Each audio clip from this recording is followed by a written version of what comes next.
और एक बात और सुन लीजिए, जब दाने दाने के लिए मोहताज थे सज्जन, बैन के शासनकाल में कोई क्रांतिकारी व्यक्ति मुखर नहीं हो रहा था, पृथ्वी ने क्रांति का बीड़ा उठाया। सज्जन तो दाने दाने मोहताज हैं, दुर्जनों को भूखे मारने के लिए अन्न देना बंद कर दिया। जब गंगा जी के साथ न्याय नहीं हो रहा था, कहाँ जी केदारनाथ, 15 दिन पहले मैंने कहा था, कहते हो हिंदू कौन होता है, हिंदुओं के पास क्या शक्ति है, मुझे देहरादून से जाने दो फिर क्या होता है। गंगा जी ने अपनी धारा निकाल दी या नहीं, विप्लव अपना स्वरूप दिखाया या नहीं। 10,000 वर्ष आगे क्या होगा वो भी मुझे भगवत कृपा से, गुरु ग्रंथ गोविंद की कृपा से दिखाई पड़ता है। मैं भारत के शासन तंत्र को सावधान करना चाहता हूँ।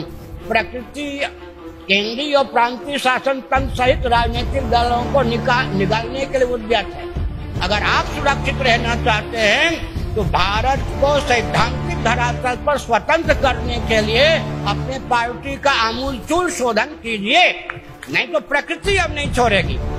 प्रकृति का अर्थ क्या होता है? मयाध्यक्षेण प्रकृति सूयते सचराचरम हेतुना न कौन्तेय जगत विपरिवर्तते। भगवान की शक्ति का नाम प्रकृति है और प्रकृति के परिकर कौन है? पृथ्वी, पानी, प्रकाश, भगवान आकाश। पृथ्वी, जल, तेज और वायु ऊर्जा के स्रोत हैं।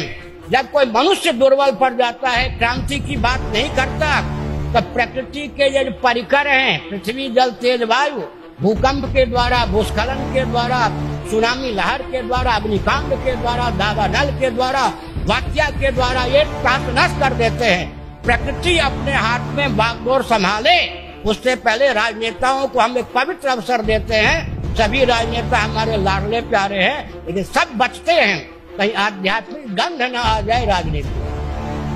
जबकि राजनीति का अर्थ है राजधर्म, राजनीति का अर्थ है छात्र धर्म, राजनीति का अर्थ है अर्थशास्त्र, राजनीति का अर्थ है दंड नीति। और उन्मादी व्यक्तियों के तंत्र का नाम राजनीति नहीं है, अराजक तत्वों की बपौती राजनीति नहीं है। और संतों का, शंकराचार्य का दायित्व रहा है शासन तंत्र का शोधन। अगर शासन तंत्र शुद्ध होने के लिए तैयार न हो, उसे रसातल में पहुंचाकर जैसा देश की रक्षा के लिए शासन तंत्र चाहिए वैसा शासन तंत्र दो। यह संतों का, महात्माओं का, शंकराचार्यों का पवित्र दायित्व है। उस दायित्व के निर्वाह के लिए हम समर्थ भी हैं भगवान की ओर से और तत्पर भी हैं। हर हर महादेव।